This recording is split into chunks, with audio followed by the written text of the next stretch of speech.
Hi, everyone, and welcome to the Chicane Cafe. Grab your favorite beverage and join your hosts, Nadia and Ashley, this week while we dive into all things Formula One.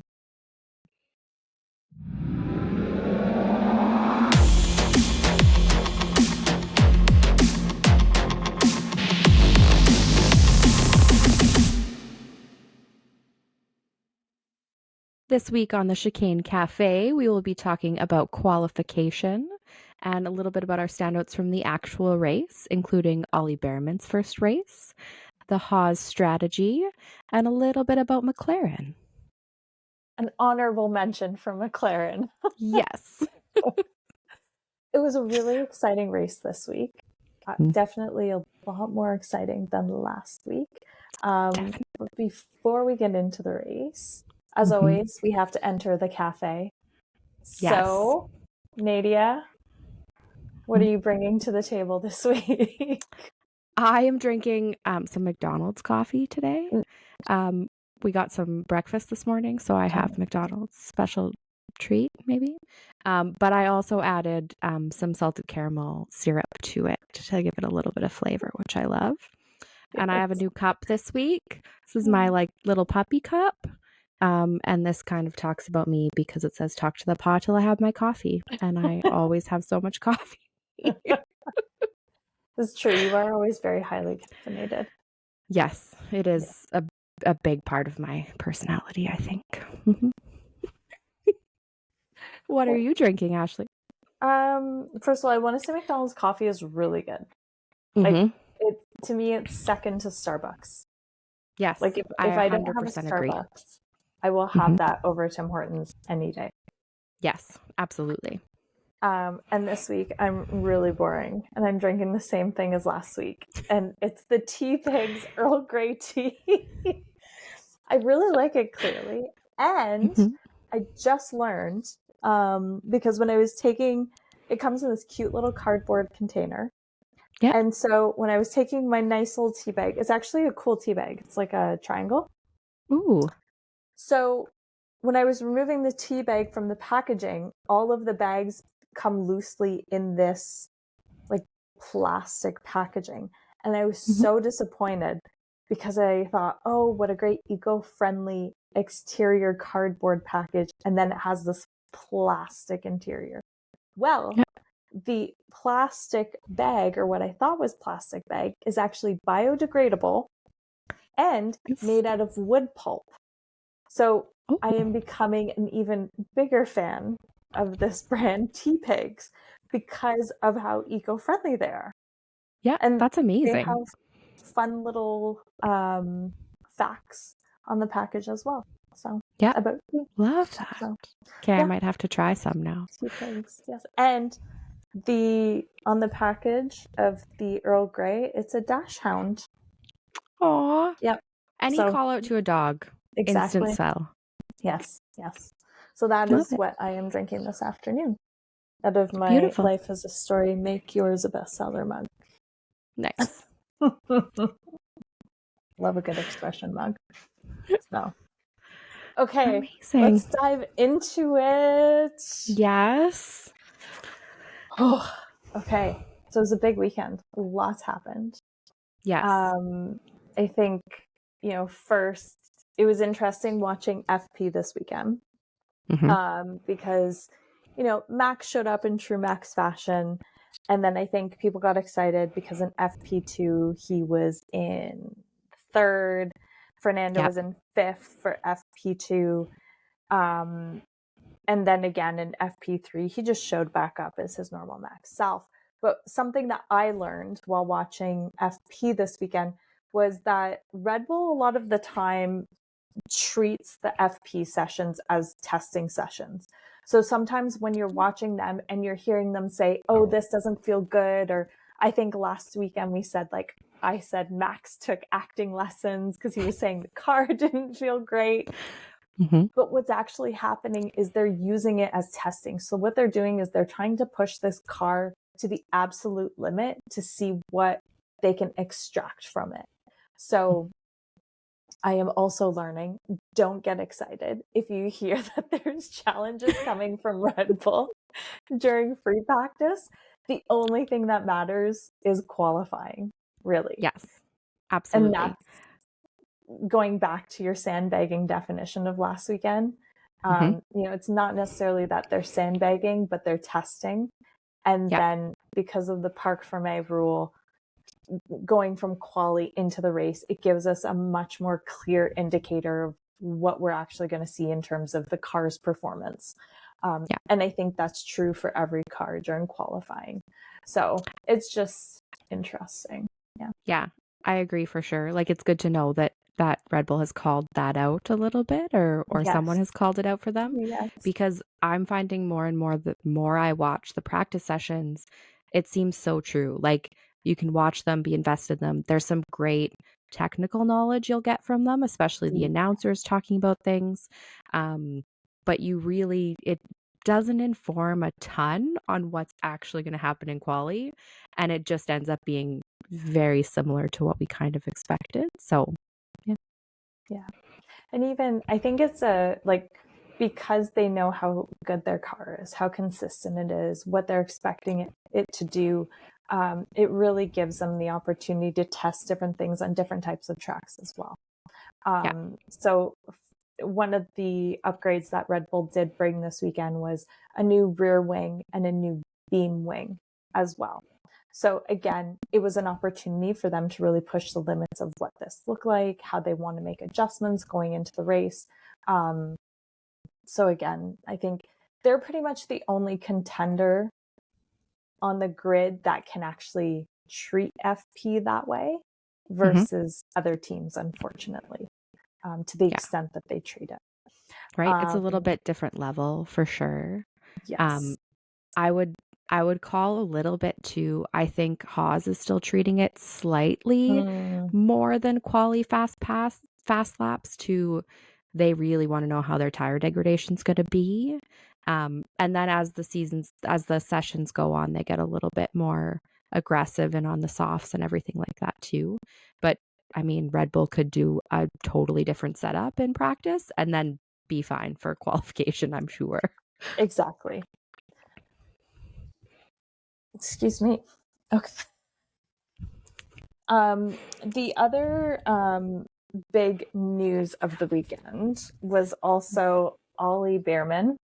And I Yes. think we have to talk about him because he made his debut in FP3. So Carlos Sainz was out with appendicitis. He wasn't feeling well Yes. all weekend.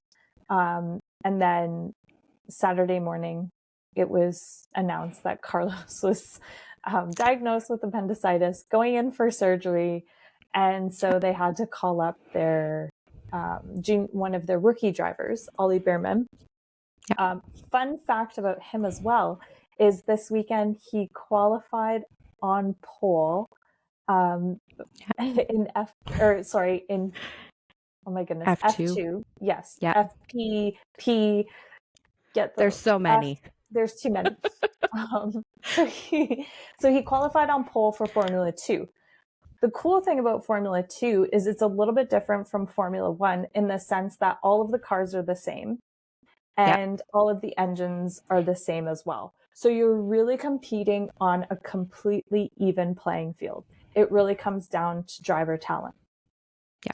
So yeah, you'll hear potentially, if you're listening to a lot of race things, they call it a spec series because every yes, car is built off the same.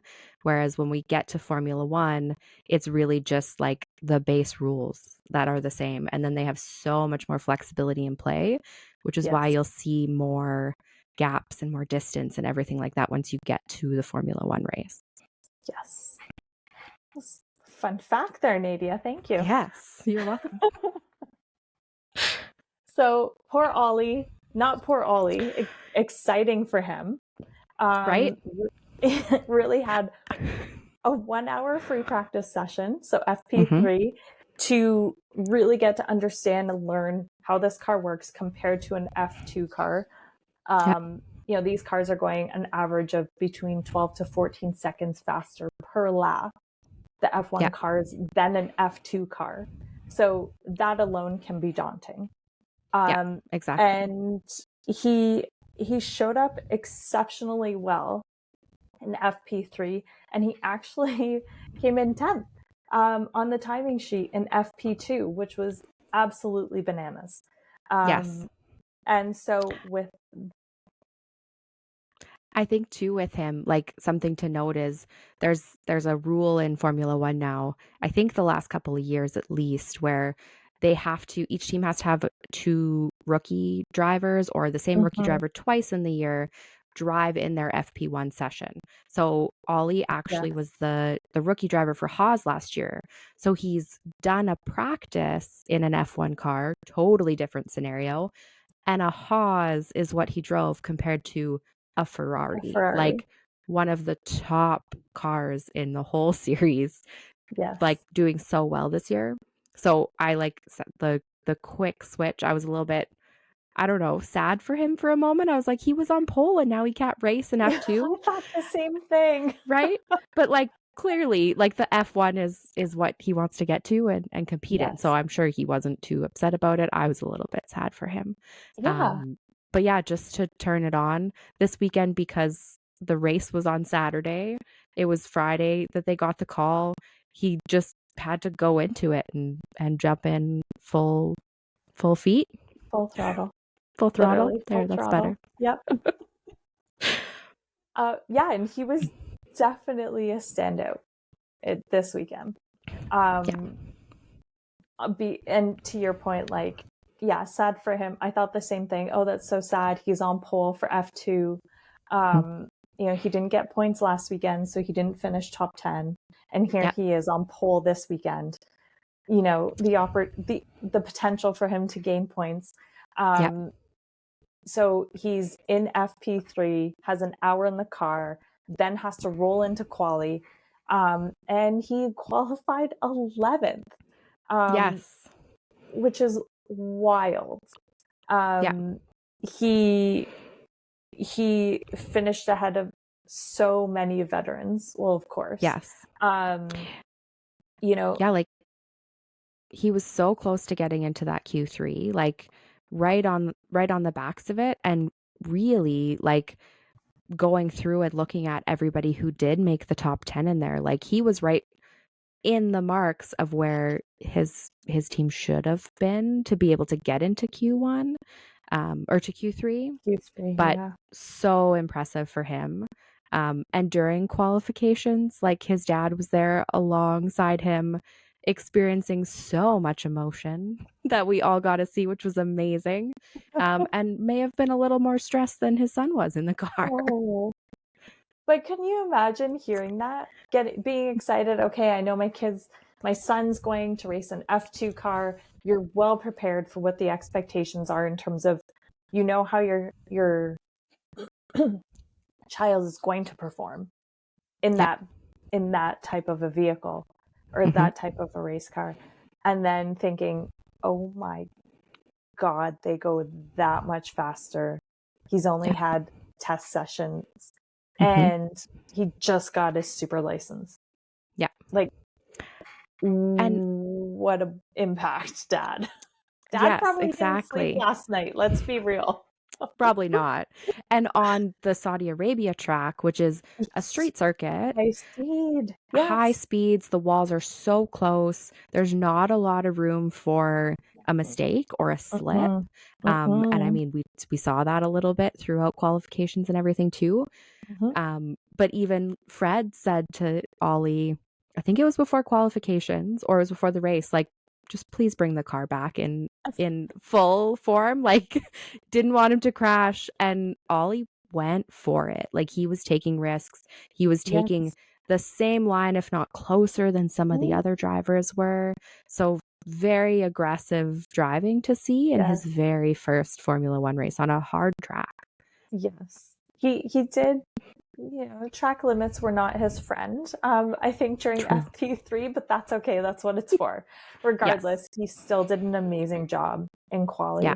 And I mean, I feel like everybody's talking about this too because of the whole Lewis Hamilton Ferrari business Yeah. that's going on. But Hamilton was at risk in Q2. Yeah. And it was Ollie that had the potential to knock him out. And Ollie was in 11th by, I think, like 3/100ths of a second was the margin or something like that. Him to Lewis, which is kind of wild. Yeah. Was it 3/100ths or 3/10ths? I can't remember. I feel like it was 3/100ths. I think it was as well. So just like phenomenal performance by him. Like, and the fact that he's 18 years and 10 months old. Yeah. I think I just got my like graduated license when I was 19, and this kid is ripping an F1 Ferrari. Like, he seems so comfortable in that car. Qualifying, he was definitely the standout in qualifying. Definitely. I think the other one, and I feel like you'll be happy about this one. Yes. This is a little standout for me during qualifying as well, was Nico Hülkenberg from Haas. You know, I think so. He had a good Q1. What happened in Q1 was he was doing a flyer and Logan actually impeded him, sadly, with like 10 minutes to go. So I personally believe that Nico could have qualified higher if it weren't for that, because what ended up happening was there was just too much traffic on the track after that for him to have a really strong flyer. So then in Q2, what happened was Nico he was starting a flyer. He had a really great slipstream from K-Mag. And in that flying lap, he lost power because of a fuel line issue. So he recorded no time for Q2, but I think that would have been the lap for him. And we know that Haas is great when it comes to qualifying. And especially Nico. Like, he shines so bright in qualifications. Yes. And yeah, I agree. I think if he hadn't had the fuel line issue, which is why he lost power, I feel like, maybe a little biased, I feel like he would have made into Q3 or been very close to making Q3. Yes. And a little bit of a scary moment for anyone who's a Haas fan, because it gave me a little bit of a flashback to some reliability issues that they had last year and everything like that. So just at this point was super hopeful that they would fix it. It'd be good to go and it wouldn't impact their race, because that would be so crushing. No. Well, you know, it was great. They were able, like, because there was some conversation around, depending on what the issue was he going to start in 15th or was he going to start from pit lane? Yeah. So luckily they were able, I mean, there's advantages and disadvantages to both, but, you know, starting from pit lane means you start from the very back. And that's generally what teams decide to do if there's a real extreme problem. They want to take the extra time to make sure that it's fully flushed out. Sometimes it's good because you don't have to fight with the grid off the starting line, and you can sort of join them at the back. You can see what other cars are driving in terms of their tires as well. So it gives you the opportunity to make some adaptations you wouldn't be able to make if you were starting on the grid. But you also have to be confident in your driver and your car's ability to fight the pack to move up as well. So it all worked out for Nico. He started 15th. I do want to, go ahead. I think too, just their decision whether to or not, like clearly they were confident enough in the engine, everything, that they'd fix the problem. They didn't have to make a big change.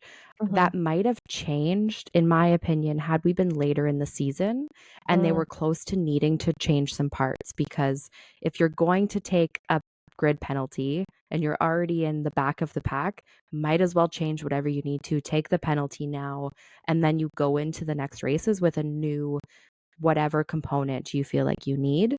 Because we're only in race 2, if they had changed a lot of those parts, they would have wasted, which in some cases they only have 3 for the year, and then they're starting to take like more aggressive penalties and everything like that. So I think it might have changed a little bit later, but I'm glad Nico was able to start in 15th and fight throughout the race.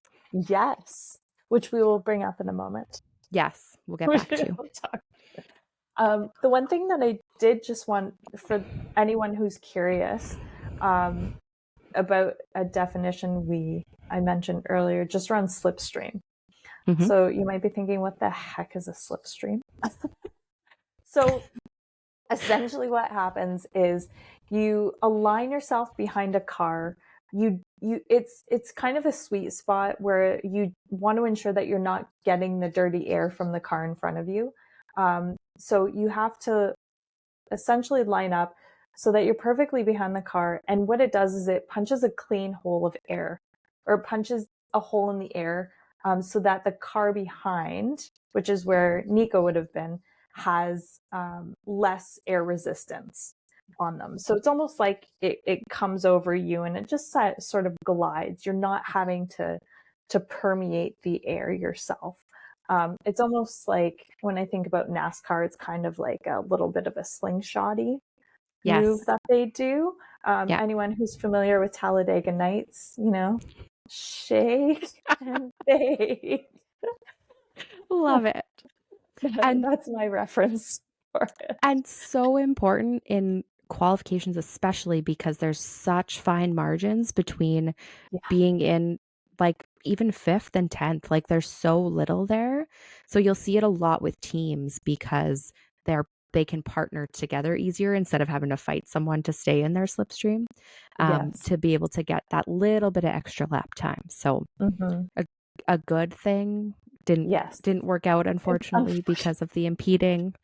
Oh, no, Haas and this their was the luck. engine issue. Oh yes, sorry. Yeah. When they had the Yeah. engine issue happen. It's all Haas good, and their Eli. luck. Yes, Haas and their luck. Gunther isn't there anymore, so like the unlucky should have gone with Gunther. I'm just kidding. We love Gunther. We love We a do good love Gunther. Gunther. Like give it a few races to just shake things off. Exactly. Yes. Well, the only reason I say that is because when I read his book, I think he said luck in the book just as much as he said fuck in the book. So Yeah. I think I feel like that's a Gunther word. Yes, it absolutely is. Or he said unlucky, or it comes down to luck. So Yeah, absolutely. yeah. So that was like, those were the really big qualifying things for me. Was there anything else that you had on your radar for No, qualifying? no, honestly, just the fact that it was more interesting this weekend, I think, than last. There was a lot more happening, a lot more going on, even in free practice. So there's more to dig into and talk to about. So Mm-hmm. I think I'm good to move on Definitely. to the race and what happened in the All race. right. Okay. Do you want to kick it off, Nadia? Of It was a course, very emotional race for a Haas fan. it really was. I will stay calm, cool, and collected on this podcast. I was the opposite of calm, cool, and collected during the race. I'm very passionate about Haas during this race. A lot of things that played in there, but overall Haas strategy, I think what kicked it off was there was a safety car, which I mean was expected in Saudi Arabia. It typically has a safety car happen most races. 100%, If yes, 100% of the time. This is the fourth race that we've had in Saudi, yep, and the fourth race we've had a safety car. So it's 100%. yes. So everyone was expecting it. Everyone had tried to play a strategy in there. Yes. But what happened in that time was when the safety car happened, Stroll hit a wall, hit a barrier, went into the wall. But Haas' impact was because him and Kevin and Nico were so close together, they pitted Kevin, but didn't want to risk pulling Nico in so that it would push him further back. So Nico didn't actually get new tires and had to wait till later in the race. Because a lot of teams, to what you said earlier, really do rely on a safety car. So essentially, because of the safety car, all the cars essentially bunch up a lot tighter. So you don't have this like 35-second deficit that you're having to make up. When you come back out of the pit lane, you can just sort of rejoin very close to where you previously were. Or because you're closer in a bunch, it's easier for you to overtake if you do need to do that. But generally, they don't lose too many spots because most of the cars came in for a pit stop. So yeah, all but four, only Norris, Hamilton, Hulkenberg, and Joe did not come in for a pit stop. So very interesting. It's definitely a strategy gamble. Yes. And one that will play in a little bit later that I'll get Yeah. to. But then it all came down to Kevin and a couple penalties that I was very heated about in the moment. So the first one was he was passing Alex Albon. He squeezed him a little bit into the wall and they made tire contact. It didn't impact neither driver had to go into the pits. Both drivers seemed to still have the pace, all of those sorts of things. So it was noted by the stewards. So the stewards are in charge of basically maintaining rules, handing out penalties for Formula One. The stewards decided to give Kevin a 10-second penalty for causing a collision, which even a collision. No, it was a tap.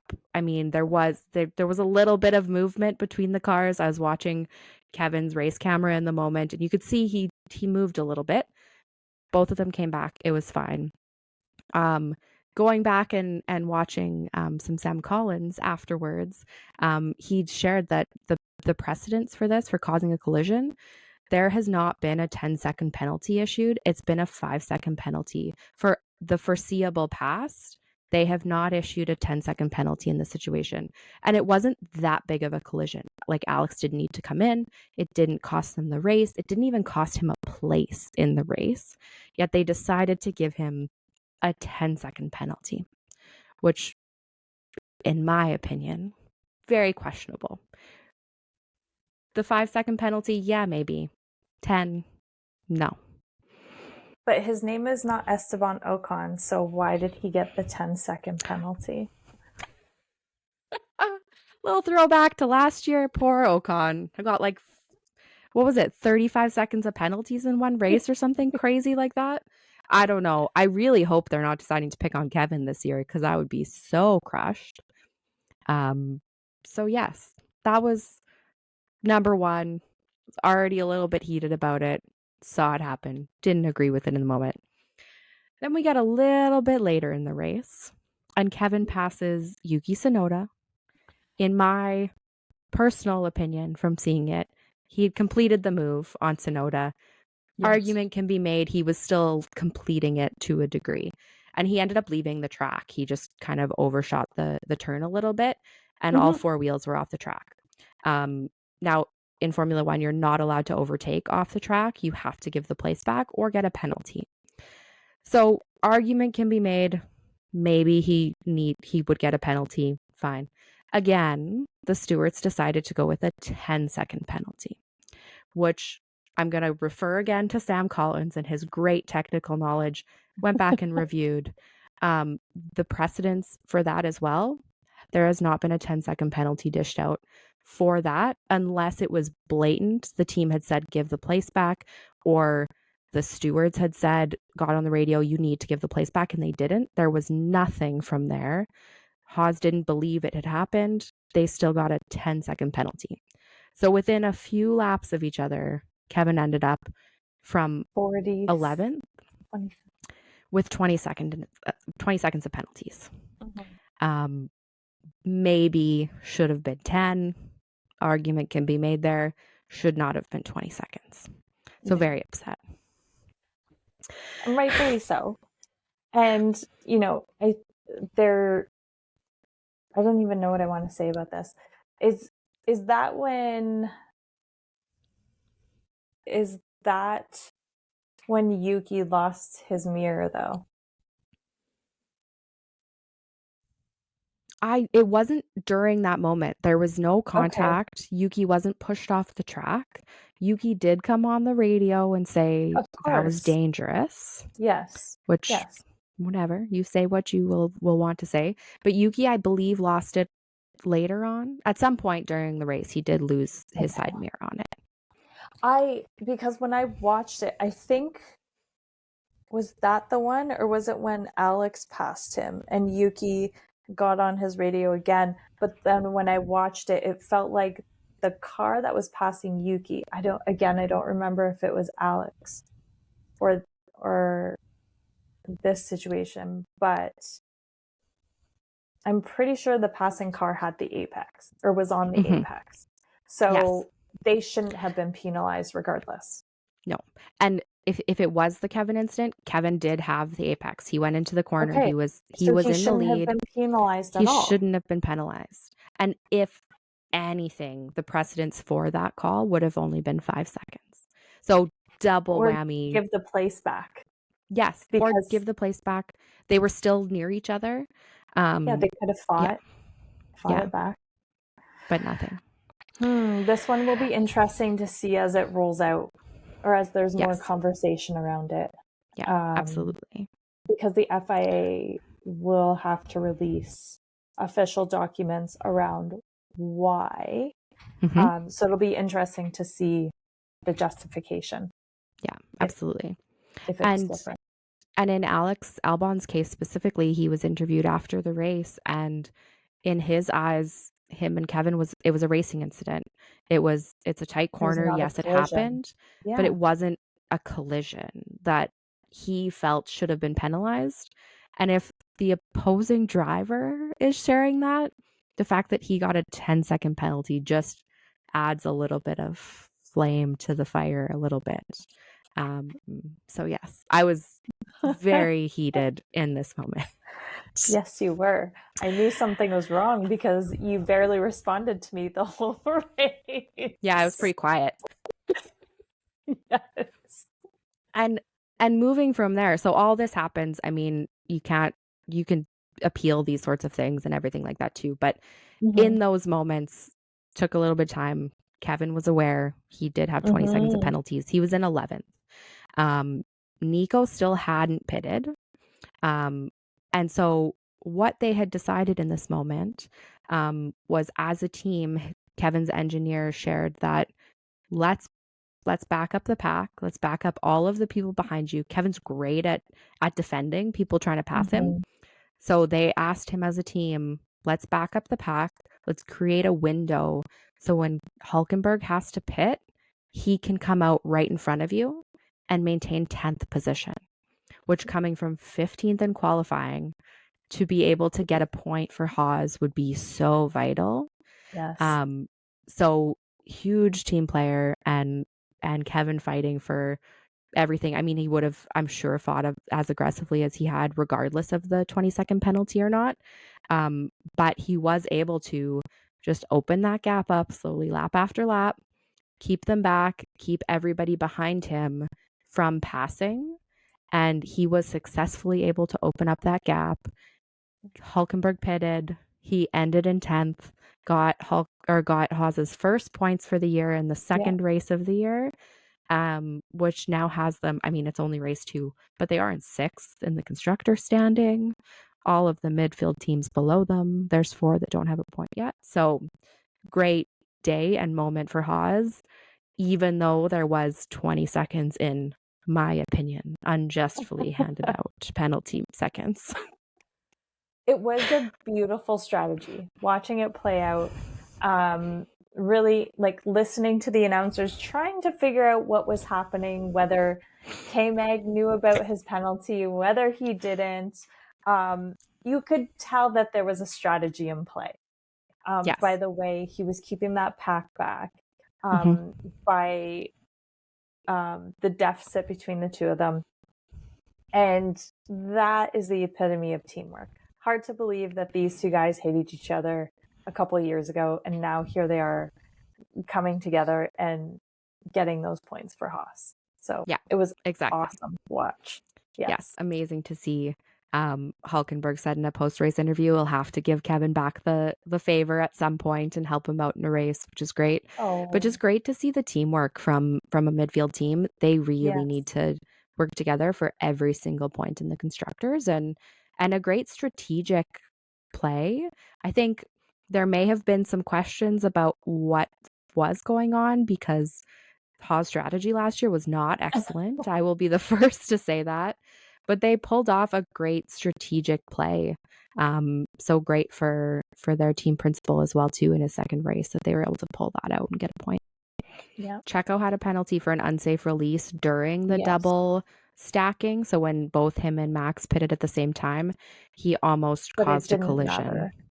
Didn't matter. He was still No, 5 seconds ahead of where it ahead was. of And Charles. it was only a 5-second penalty.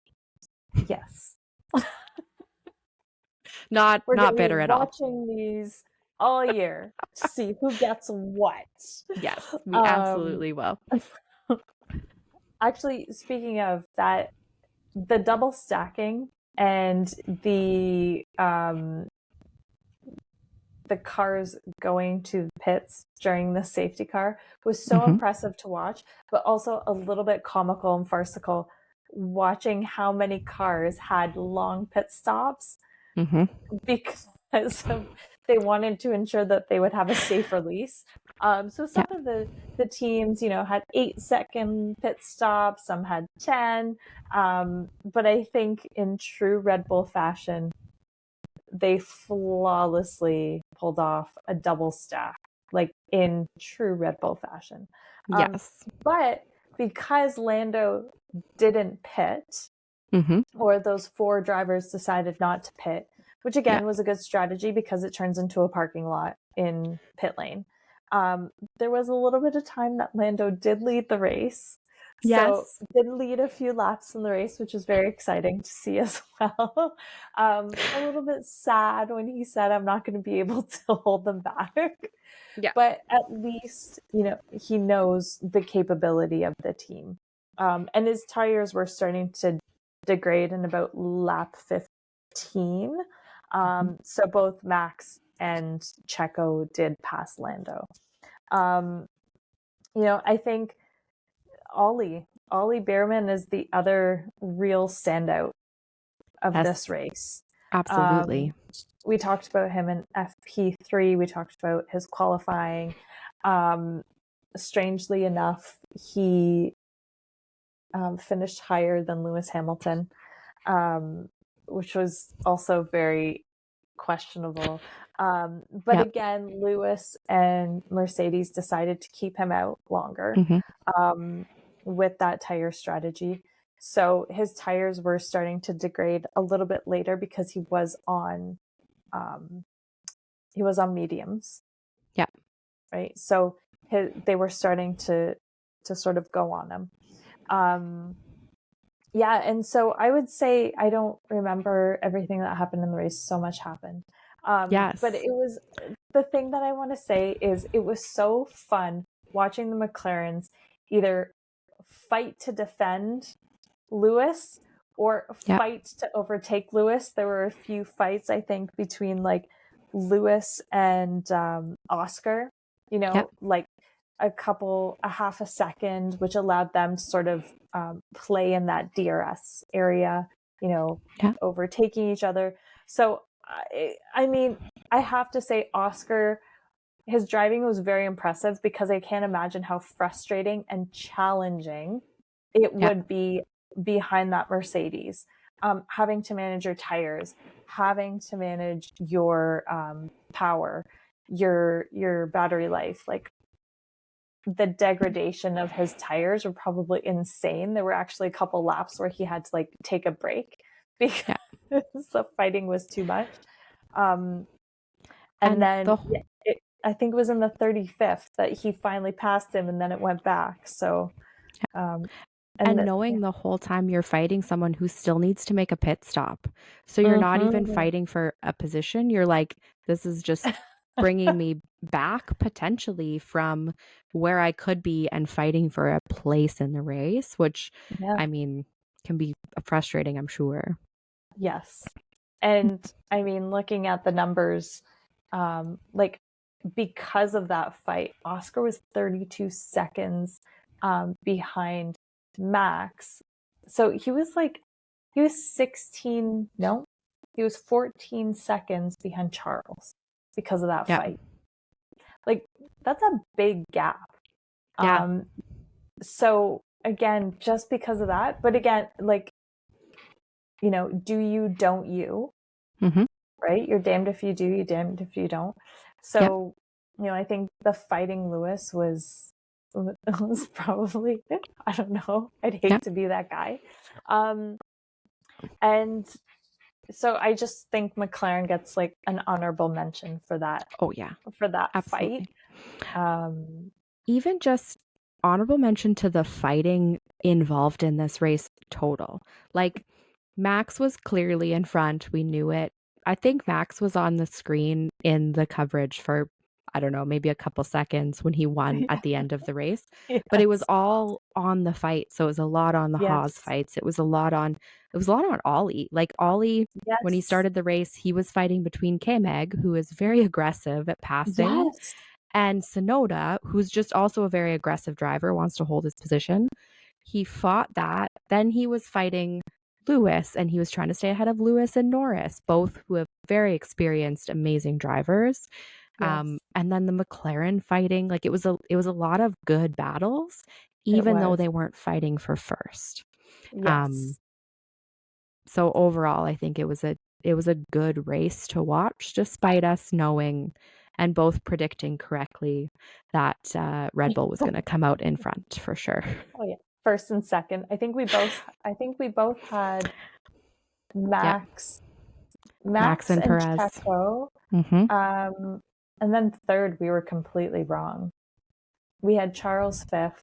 Yeah, We had Fernando third. Yes, I had Norris in there. It was The Piastri. fourth. Yeah. Yes. Oh, it was Piastri. Yeah, I picked Norris to be fourth, but it was actually Yeah. Piastri who got fourth. Well, you So got a McLaren the right in there. team. You know, you picked the right top 5 teams, just in different order. Yeah. Mm-hmm. So you get some points there, Nadia. Yeah, Thank you. you win. You're welcome. Yeah. I think the other call out for the year in general to keep an eye on is Nico brought it up in his post race that the top 5 are so solid. We talked about it last week as well. That really the opportunity comes from the midfield is you need to be there when one of the top 5 teams makes a mistake or comes out of the race, because that's your opportunity for points. So Stroll exited the race, did not finish because of the crash. Haas was able to capitalize. So it might not feel as great battling and fighting for 11th, but if you aren't and you aren't battling as hard as you can, you aren't going to be there for those opportunities. So good to see that, in my opinion, the right team capitalized on that point today. They know what they need to do. Yes. When it happens. The other thing that it was a little bit disappointing was Danny Ricciardo. Yes. There's a lot of conversation around him potentially going to Red Bull next year in that second seat. Checo consistently shows up. He's number 2 to Max consistently, more often than not, unless there's an incident during qualifying, whether there's an issue with the car. But other than that, if the car is running, he is always showing up second to Max. So it's interesting that there's been a lot of conversation around Danny potentially taking that second seat from Checo when Danny, he was in 16th. And he, so far this season, well, today, not last week, but today, looked more like a rookie than the veteran ex-Red Bull driver that he is. Yeah. And yes, he did finish ahead of Yuki, his teammate, last week. They were right behind each other, 13th and 14th. This week, he did not finish ahead. He didn't really move up in the standings. Kick was behind them, which they both had some really not great pit stops. Very unfortunate for the team and something that happened to them last week as well. But he finished behind them. And in the last lap of the race, spun his car out, ended up another 11 seconds back where he was, which actually allowed Kevin with his 20-second penalty to finish in 15th ahead of Danny. So mistakes like that just, I don't see his performance in these first 2 races being something that's going to get him that seat ahead of Checo or ahead of potentially another driver. When some of these rookies that are coming in are doing very well in their first race, not necessarily indicative. We saw this with Mhm. Nick DeVries, indicative of how they would do in a full seat. Mhm. But I think he has to really step it up this year if he's going to maintain that and Mhm. stay in the buzz for potentially going to Red Bull. Yeah. I mean, does Ollie go to the Red Bull second seat after Oh, today's geez. performance? Well, He was phenomenal. he was Like great today. professional, Yep. like to your point, fought hard. I think he was in a DRS train of dirty air Mm-hmm. for the first little bit. I Yep. can't imagine how challenging that was. And also, not easy to fight Yuki. Like Yuki Yep. is scrappy. He is a Mm-hmm. scrappy driver, and you have this what I would say in terms of Red Bull, or not Red Bull, sorry, Ferrari, is they're much more refined drivers, right? Yep. They're all about strategy, they're all about analysis. And it's hard to overtake Yuki because of his scrappiness. And again, not having driven with Yep. on a track with Yuki previously, you kind of have to predict his movements. And he was great. He was able to, again, overtake Yuki. Yep. And to your point, smart driver. Like Mm-hmm. after the race, came on the radio, instead of celebrating, saying, "Oh, I wish I would have stayed on the softs a couple more laps because I could have been faster and I could have caught up and I could have overtaken." And I think he Yep. mentioned something about overtaking Nico. So again, he shows so much potential. And you said this earlier when we were chatting, is he's a smart driver like Carlos. Yeah. Very analytical, like clearly thinks through the impact of decisions that were made or he made or things he could have adjusted and done differently. His Mm-hmm. comment on Nico was that he really feels he should have passed him a few laps before he did. And that Nico's ability to understand the battery power a little bit more, because you use your battery a lot when you're trying to do an overtake, it Mm-hmm. cost him precious seconds. So, I mean, I think if he can continue and perform and be as aggressive as he was in this race, Mm-hmm. mix that with the analytical side of it, could maybe see some Carlos Sainz-esque strategic Yes. calls in Ollie's Yes. future. I Yes. think the other thing to note about Ollie is he is part of the Ferrari Driver Academy, which is part of the reason why he was able to drive for them through this. Um, Mm-hmm. but in talks about him potentially joining a team, I think the top potentials in mind, Ferrari's already got its seats set. Haas and Ferrari do utilize the same reserve drivers. They Mm-hmm. have a little bit of a partnership there. So, I mean, I don't know. I love Nico and Kevin both so much. I love Kevin even more a little bit. But could Ollie potentially have a seat there next year? I mean, who's to say? Yeah. But he'd have to break a contract somewhere in there or be let out of a contract to jump to someone like a Red Bull or a Mercedes. So Mm-hmm. we will Yeah. see. Yes. No, it was Yeah. just, it was such a pleasure. And I think that was the thing that most people were excited to see Mm-hmm. and watch, was Ollie's performance. And, I can't imagine the pressure that he probably felt, if he even felt it. You Yeah. don't know the magnitude or the scale that this is on, but I Yeah. think he performed exceptionally well under that pressure. And again, it's the professionalism as well.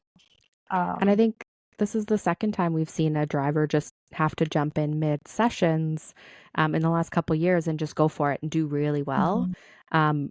In my, like, if that was me, I think knowing in advance that you're going to be, like, if he had known 2-3 days out, like, the ability to go through your head and like think about it and stress about it, maybe that Yes. may get the better of you depending on the person. These drivers are amazing. Mhm. Um, Mhm. but having to just kind of jump into it and be thrown in feet first, um, I don't know, maybe that played a factor and he could just go in. He's like, okay, I know what I need to do. We'll just go do it and then see what he's like after the race. Yeah. But I'm sure he'll be a little sore tomorrow with his neck and the G-force and everything involved in this track. He was able to get out of the car on his own, so that was a Excellent. a good thing to see. He's also very young, so he's probably a little bit more agile than most. But yeah, well, hopefully he gets to recover.